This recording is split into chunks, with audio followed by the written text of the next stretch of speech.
कि हम जानते हैं रिवोल्ट हो गया था और फिर ब्रिटिशर्स की जो सोच है वो काफी बदल गई थी। तो जो मॉडर्न सिटी आज हम देखते हैं वो डेवलप हुई थी 1911 के बाद, जब एक्चुअली में ब्रिटिश इंडिया में दिल्ली कैपिटल बनी।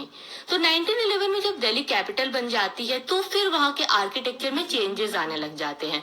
इससे पहले अगर 1857 का टाइम जब देख रहे हैं हम, तो जब वहां पे रिवोल्ट वगैरह हुआ था उससे पहले जो दिल्ली है वो बहुत अलग थी, इसकी सिचुएशन ऐसी नहीं थी।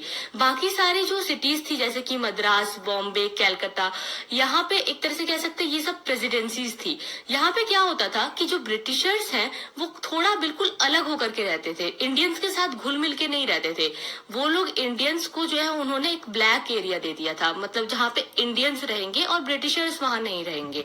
और जहाँ पे ब्रिटिशर्स रहेंगे उस एरिया को कहा गया व्हाइट एरिया। वो बिल्कुल अलग था, एक अलग से वेल लेआउट में बिल्कुल बना हुआ था। तो ऐसे वो लोग बिल्कुल अलग होके रहते थे। लेकिन जहां तक बात है दिल्ली की, तो दिल्ली में जो ब्रिटिशर्स है वो भी मिलजुल कर रहा करते थे।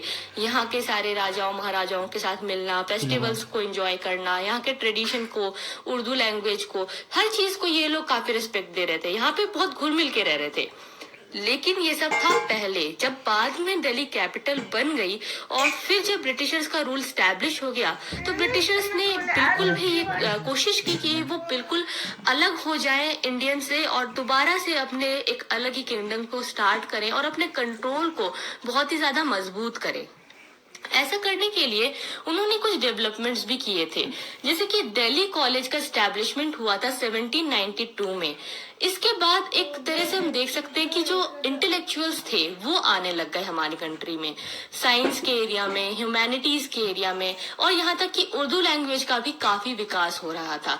अब ये जो टाइम पीरियड है 1830 से 1857 के बीच का, इसे कई बार दिल्ली के रिनेसेंस का टाइम भी कहते हैं। यानी कि जब पुनर्जीवन हो रहा था, सब कुछ दोबारा से पुनः जागरण हो रहा है, सब कुछ चेंज हो रहा है, रिफॉर्म्स हो रहे हैं, लोगों को नए नए आइडियाज सूझ रहे हैं, लोग अलग तरह की बातें कर रहे हैं, लोग मॉडर्न हो रहे हैं, उनकी थिंकिंग जो है और भी ज्यादा विकसित हो रही है। इस तरह की जो चीजें हैं वो होने लगी थी।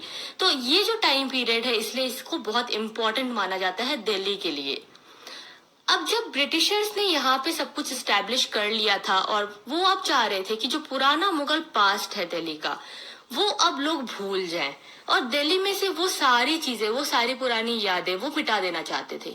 और वो सिर्फ चाहते थे कि बस लोग हमें याद रखें और जो हम चाहते हैं हमारे हिसाब से आर्किटेक्चर हो, हमारे हिसाब से एडमिनिस्ट्रेशन हो और लोग हमारी तरह सोचे, हमारी तरह काम करें।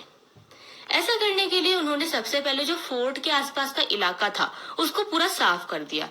वहाँ के गार्डन्स, पेविलियंस, मॉस्क सब कुछ पूरा हटा दिया, बहुत सारी चीजें डिस्ट्रॉय कर दी।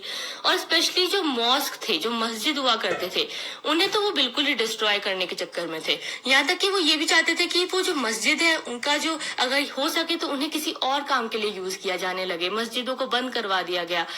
इनका टेम्पल्स पे कोई बहुत ज्यादा टारगेट नहीं होता था क्योंकि ब्रिटिशर्स की जो एक खुंदक थी वो ज्यादातर मुस्लिमों के साथ थी। वो मुस्लिमों को अच्छा नहीं समझ रहे थे क्योंकि उनका ये लग रहा था उन्हें कि मुस्लिमों का बहुत बड़ा रोल है रिवोल्ट में और